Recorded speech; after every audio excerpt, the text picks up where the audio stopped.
Welcome to BDSM. Bloody, dreadful, shite, movies. This is Chris. Hello there.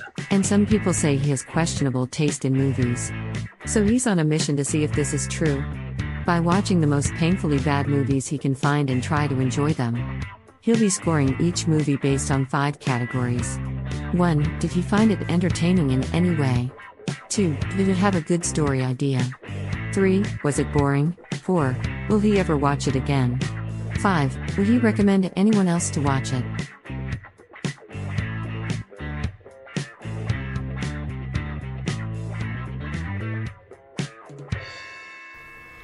Hello and welcome back to the BDSM Cinematic Dungeon. Don't mind the noise.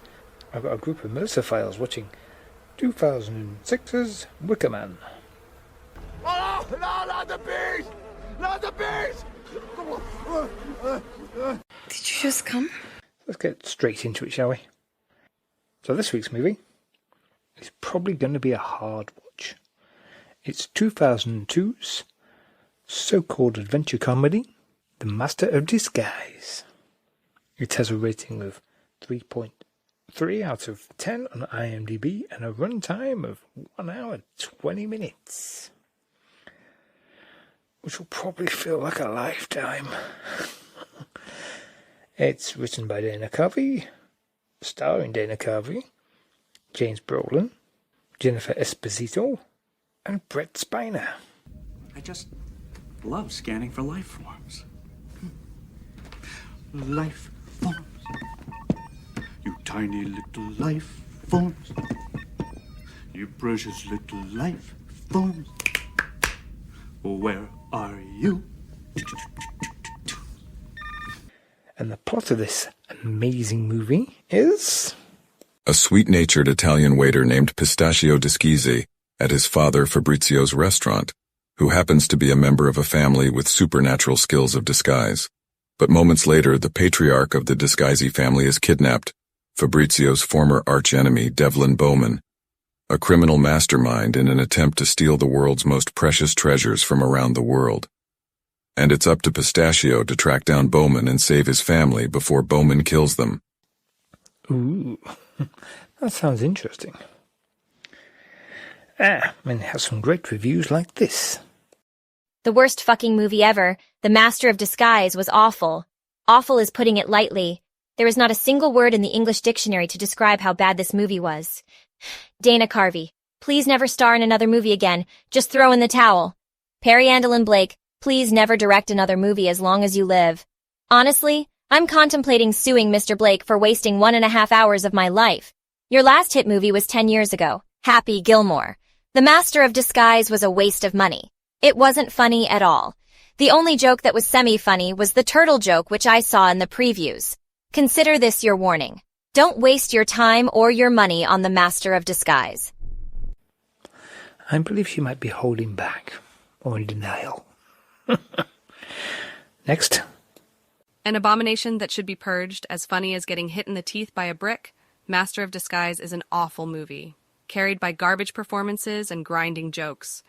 The closest thing to a redeeming element is it's short, and that's a very backhanded compliment. It would be more enjoyable and entertaining to sit in a corner for 80 minutes and do nothing than watch this abomination. Seek this movie out and destroy its existence and history. The fact that humanity created such an apocalyptically bad movie shows that we're all doomed, life is short, and someday we're all going to die. Now that is a review and a half, isn't it? Let's see if it gets any better. This movie sucks. The Master of Disguise is one of the worst movies I've ever watched. It is not funny, and it is beyond stupid. I have never hated any movie in my life more than this. This movie sucks.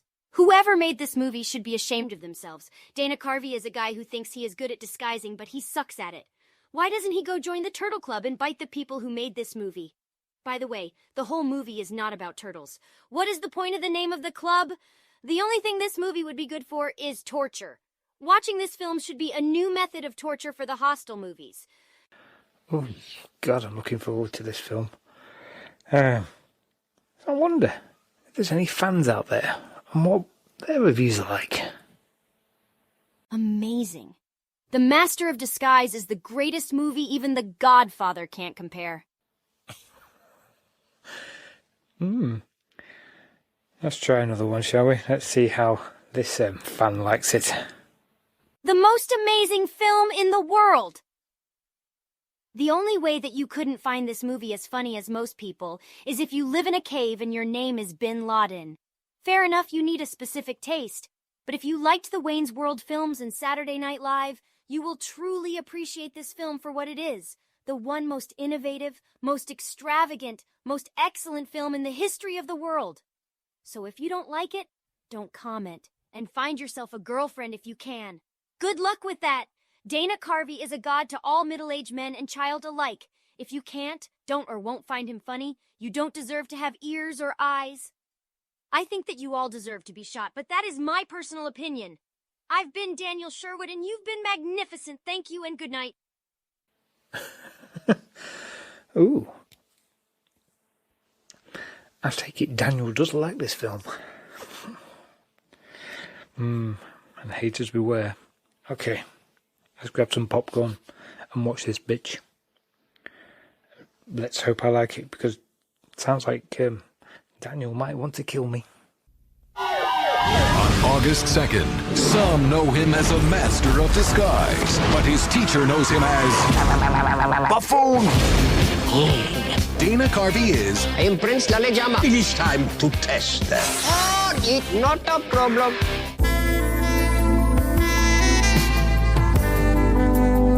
the master of disguise. Am I not turtly enough for the Turtle Club? Turtle.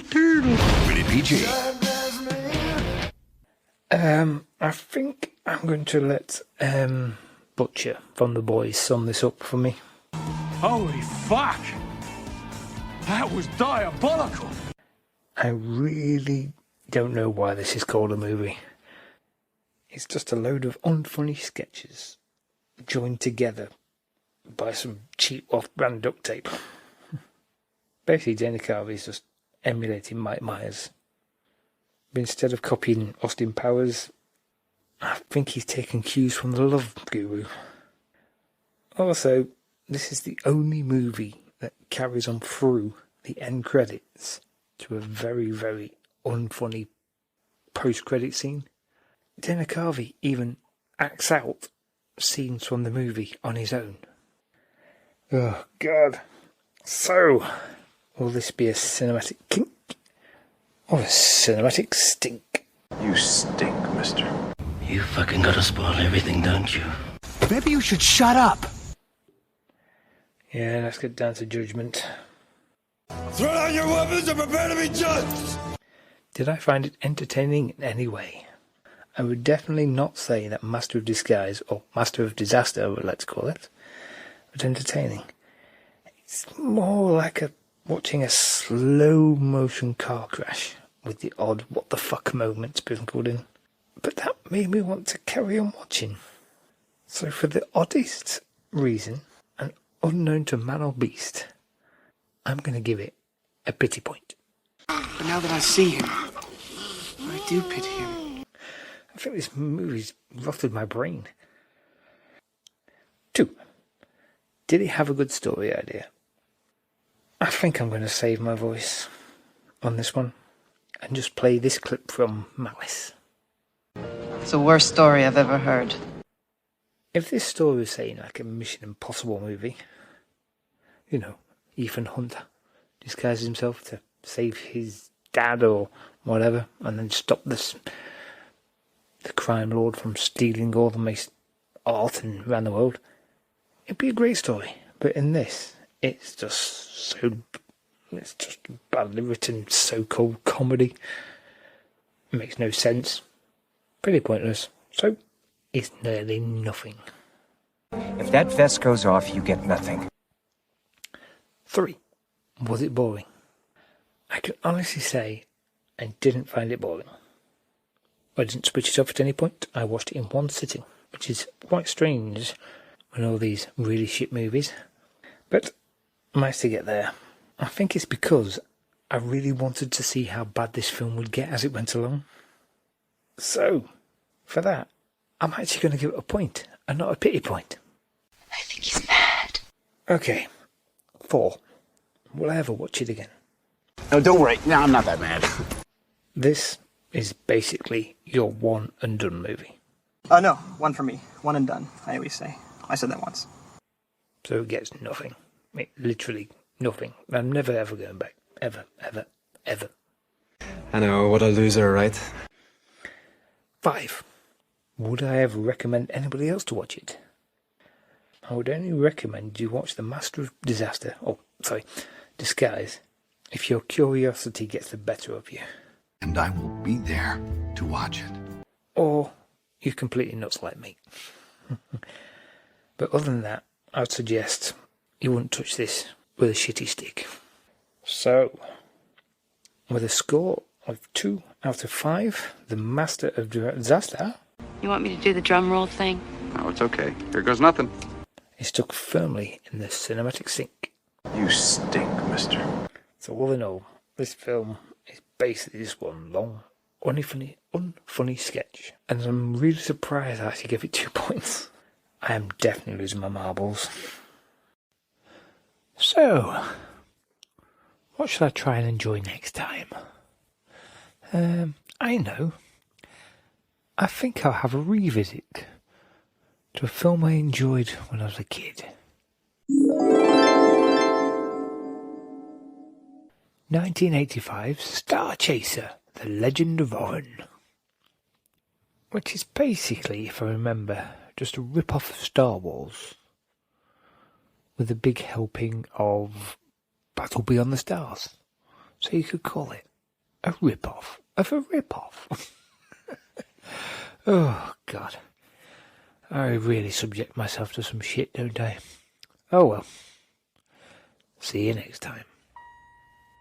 If you would like to join Chris on his painful mission, then come and join the BDSM Facebook group, facebook.com/groups/BDS movies. Or you can contact the BDSM Dungeon by email bdsmpodmovie@gmail.com.